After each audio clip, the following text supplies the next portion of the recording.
You're told that America's systemically racist. You're not taught who Thomas Jefferson is, or James Madison, or John Jay, or the Federalist Papers. Well, that's simply false. Name a school where they don't tell you who Thomas Jefferson is. Do you think they teach Thomas Jefferson as a hero or a villain in most public schools across the South? Who would you say Thomas Jefferson is? Well, I mean, Thomas Jefferson was America's third president and the author of the Declaration of Independence and an American hero. Is there a gray area? There must be a gray area. You can't say, oh, he's definitively a hero or he's definitively Well, a villain. actually, I mean, hold on. Yes, of course he did things that were bad, but he helped found the greatest country ever to exist in the history of the world. That's pretty heroic. Hello, welcome to my YouTube channel where the art of debate makes the cool side of commentary. Today, I'm your host, and we'll be checking out a video titled Brainwash Lib Goes Silent When Confronted with Simple Facts. Wow, I believe this is another interesting one. Let's check it out. Go. All right. Yeah, sorry. Tulsi had to go to another battleground state. We're dividing and conquering, so you have to deal with me, okay? You have to just deal with me. All right? Yes. Hello. How are you doing? Hey, I'm good. How are you? Oh, all right. So I have a question about the name of the tour. Could you tell me what you mean by brainwashing?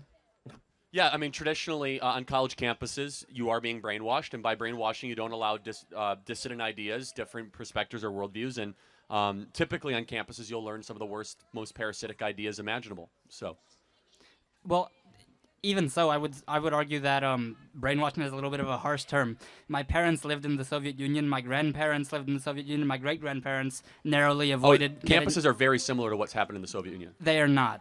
Well, so let me ask you a question. On most campuses, is this kind of discourse invited and allowed? In most of your campuses, would you say that if you are a conservative, do you get graded fairly? Yeah. Do you guys get graded fairly? Raise your... That's Soviet-style intimidation, right? Disagree, punishment. That's not Soviet-style intimidation. You know what Soviet-style intimidation is? Well, the next step would be like, I don't know, calling the whole country garbage. Half the country garbage. That's not what the Soviets did. Are conservatives getting sent to gulags? Well, actually, Steve Bannon went to federal prison. Peter Navarro went to federal prison. Donald Trump faced 700 years in federal prison. There are 280 January 6 pretrial prisoners right now for nonviolent offenses right now. And by the way, those are like similar to gulags, awful conditions. So it's actually, this country is much more like the Soviet Union than you might actually lead to believe. Right? No, I mean, okay, sure. You have a couple examples of some people who high-profile conservatives who were sent to federal prison. I can keep on going. By the way, Douglas Mackey went to jail for making a meme. Do you know who Douglas Mackey is? You might not. No, I don't. Douglas Mackey went to federal prison. Is going to federal prison for making a meme in the 2016 election. We don't respect freedom of speech anymore. We don't respect dissident voices. And by the way, don't take my word for it. This is why Elon Musk and Bobby Kennedy and Tulsi Gabbard have left the Democrat Party, and they say the Democrat Party is a party of Soviets and a party of totalitarians. So it's not just Charlie Kirk saying this; it's former Democrats. And yes, of course, the Soviet was a more extreme version of it, but that's where we are headed. We're a country where if you have certain politics, you have a higher likelihood of going to jail. Well, let me ask you something. In order for, I would say that brainwashing, it can't happen overnight. It can't happen in 4 years. The fact that we have essentially alternating terms between the parties, there's no way to systematically establish something within 4 years. You're right. It would take sending somebody to K through 12 education and then to college to get them brainwashed. We don't have anything like that in this country. What happens in K through 12? What happens in in most public schools in this state across the country? You're told to hate the country. You're told that America's systemically racist. You're not taught who Thomas Jefferson is, or James Madison, or John Jay, or the Federalist Papers. Well, that's simply false. Name a school where they don't tell you who Thomas Jefferson is. Do you think they teach Thomas Jefferson as a hero or a villain in most public schools across the South? Who would you say Thomas Jefferson is? Well, I mean, Thomas Jefferson was America's third president and the author of the Declaration of Independence and an American hero. Is there a gray area? There must be a gray area. You can't say, oh, he's definitively a hero or he's definitively a villain. Well, actually, I mean, hold on. Yes, of course he did things that were bad, but he helped found the greatest country ever to exist in the history of the world. That's pretty heroic. So would you say that you have to, would you say that you... But yes, of course, you mentioned the things he did wrong, but in history, you must understand people in the context of the times of which they live. And the context of the time of which he lived was widespread. He actually released the slaves at the end of his life. And that's one example of many, by the way. But the point is this, is that the emphasis on trying to get a generation to hate the country has become largely brainwashed. Back to Thomas Jefferson.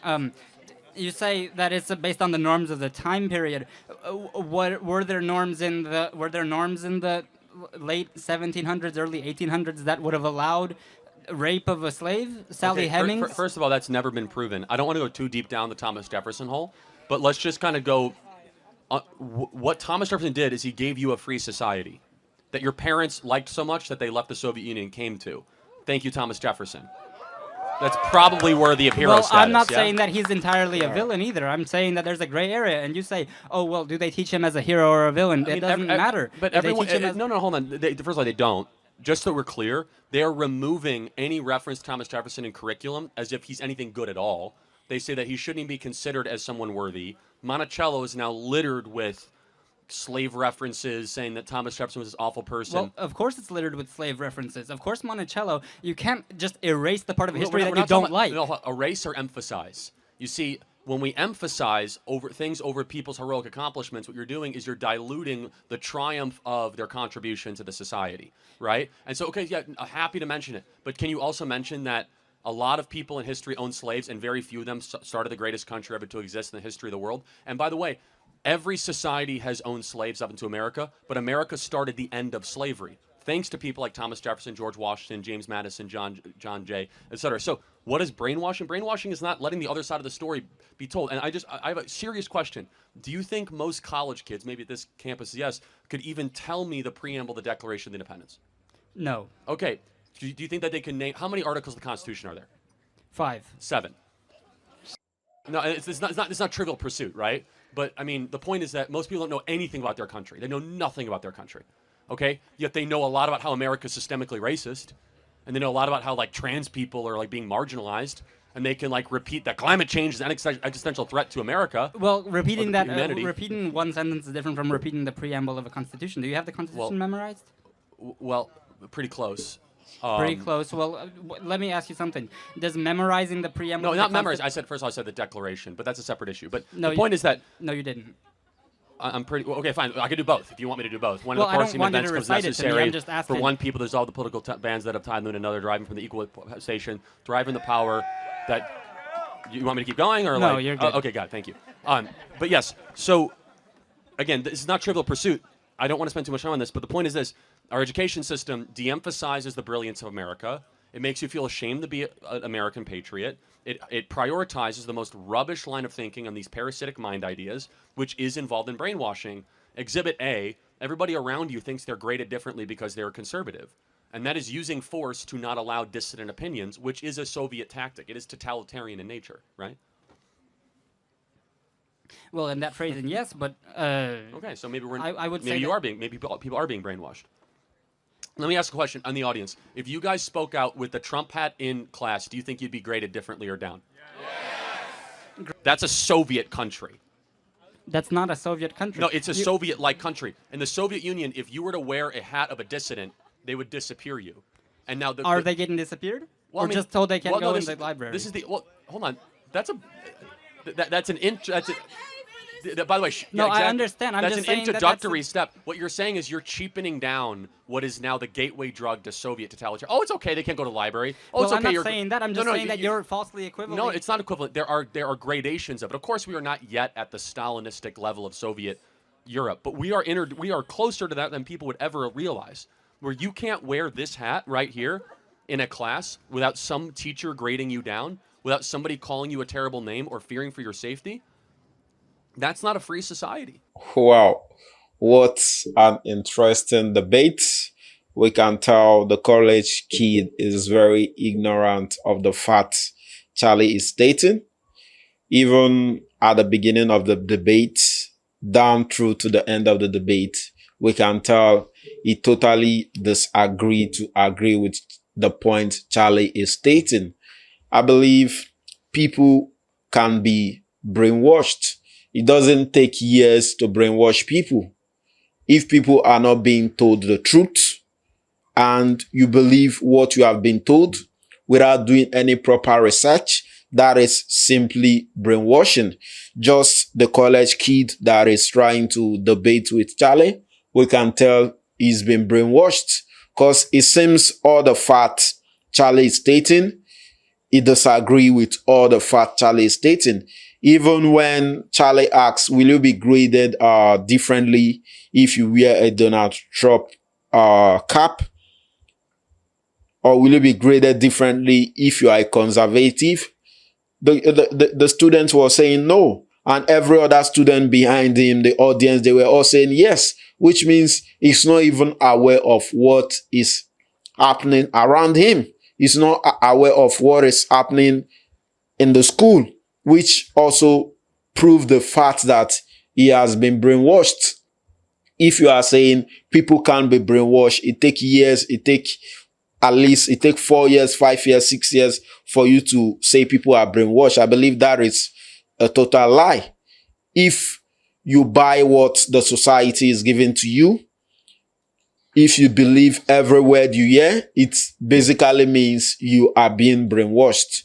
Because I believe you have to do your own research in order to believe what you are being told. But if you accept everything you are being told without doing any research, it means you are being brainwashed. Right now, we are living in a society whereby people can't speak out without being penalized.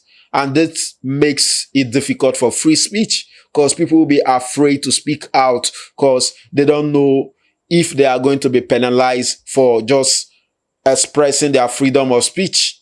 I can't believe the society has gotten to a point whereby somebody can be downgraded just because of he's wearing a cap that is written Donald Trump, he's wearing a cap written Donald Trump, or he's wearing a shirt that the lecturer might not like the shirt the person is wearing, or the lecturer might not like the cap the person is wearing and decide to downgrade the person.